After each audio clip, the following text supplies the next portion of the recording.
There is power in the blood of Jesus. My dear friend, listen carefully. The blood of Jesus is not just a religious concept.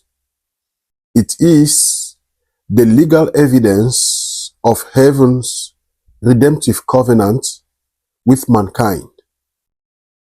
When Jesus shed his blood on the cross, he wasn't performing a ritual.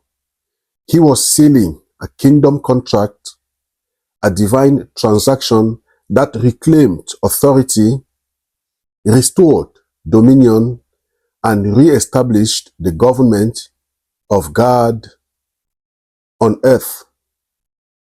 There is power in the blood of Jesus because it represents the price of redemption. The blood cancelled the curse of sin. The blood disarmed death. The blood broke the chains of the grave. You, my dear friend, are not just forgiven by the blood. You are justified, sanctified, and authorized to function again as a kingdom citizen on earth.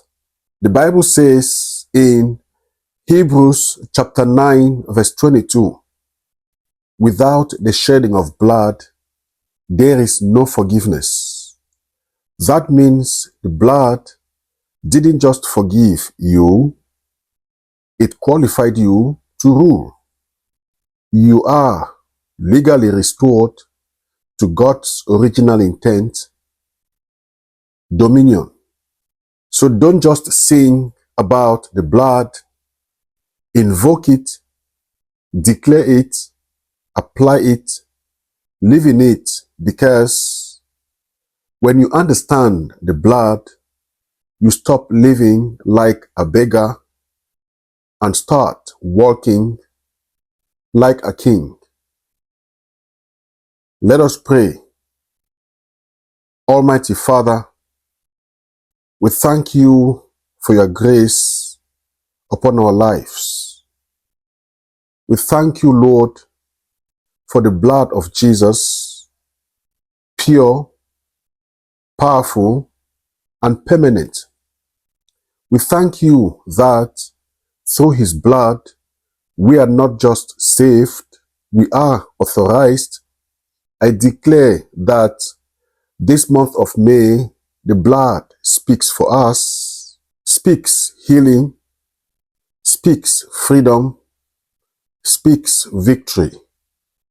Every plan of the enemy is cancelled, every accusation is silenced, and every blessing is released. We walk boldly in covenant authority by the power of the blood. In Jesus' mighty name, amen.